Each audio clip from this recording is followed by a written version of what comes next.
Imagine your mom sitting down the last slice of cake on the table for you and your brother to share. You look at it across the room and you just drool at it. But then out of nowhere, your brother comes out and he licks the icing right off the top of the cake. Right off the top. Martin, how do you feel about that? Terrible. Terrible? Good. Yes, we all know that the end of the British control in India resulted in a fight that was a little heated. And let's just say that there's too much cake and too little frosting. They're both fighting over the frosting, but one had to settle for the cake. The question behind this, though, is how has this cake settlement affected the pastry oven? Or in other words, how has the partition of India affected the world today? Tilak Raj was born and raised in Lahore, and he was the 10th sibling among his brothers and sisters. During the time of the partition, he was living in the very streets where the first riots broke out. And as a Hindu living in Pakistan, it was very unsafe for him to stay there. So for the next year, he and his family had to dodge multiple attacks, and as a result, his family was scattered. No work, no home, great hardships, and he was reduced to poverty from riches. India at the time of the partition was composed primarily of Hindu majority and Muslim minority, and they lived in peace before the partition. They lived in peace. I'm sure if one member had a barbecue, he can invite all his various religious friends over, and they could have a good time, have good food, watch TV, and share some stories. But it wasn't until after the dispute did they both start killing each other.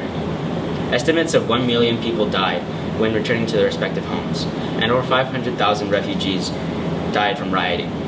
And it's hard to remember that there's more to life than what's directly in front of you. The inevitable cutting of the cake forever set them apart on different courses that are clashing from time to time. And now they can never really have a barbecue again without awkward silence or under-the-table texting. And according to the 1951 census of India and Pakistan, they identified over 14.5 million displaced people. And the CIA World Factbook now says that as of 2012, there are 23% of the people in the world are Islamic and 14% are Hindu. India did much better than Pakistan out of the partition. They inherited 90% of the industry and the thriving cities of Delhi, Mumbai, and Calcutta. India now has one of the world's fastest developing economies, with an average of 8% increase in the last 3 years. They're now becoming a serious global player in the fields of information, technology, telecommunications, and pharmaceuticals. On the contrast, Pakistan has inherited 17.5% of the British colonial government's Federal Reserve. But it's due to economic growth and foreign investment that they have both seen expansion. They have higher life expectancy, higher literacy rates, and lower infant death rates. But these two countries still experience poverty because of their enormous populations. Right now, India has the second largest population in the world, followed by Pakistan, somewhere down by 6th. I am not an expert on Indian or Pakistani culture, but I know that their traditions are very similar and they have many similarities. For example, like their wedding ceremonies, the way they dress, their language, the sports they play, like cricket, and the movies they watch, and so on and so forth. And one big influence that they had on the world today was the formation of the Pakistani Taliban and their close ties with Al-Qaeda. The worrying factor of the formation of the Pakistani Taliban has becoming greater and greater now because of their highly destructive natures. And also they train and supply together with Al-Qaeda. And so that's become a great threat.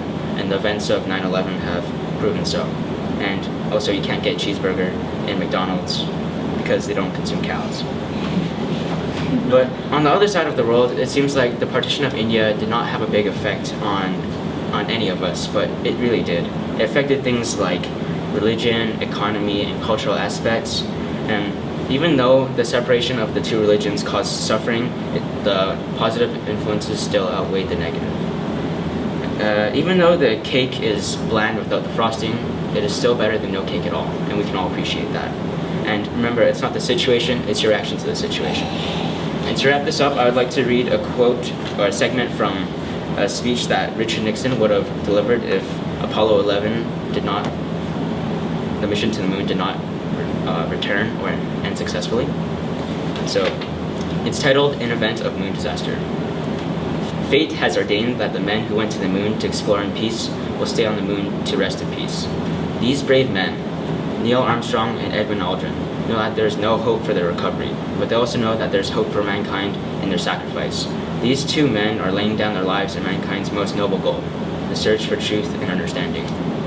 Even if they haven't returned, they would have sacrificed themselves and searched for truth and understanding, which is similarly what the refugees did when they were trying to return home.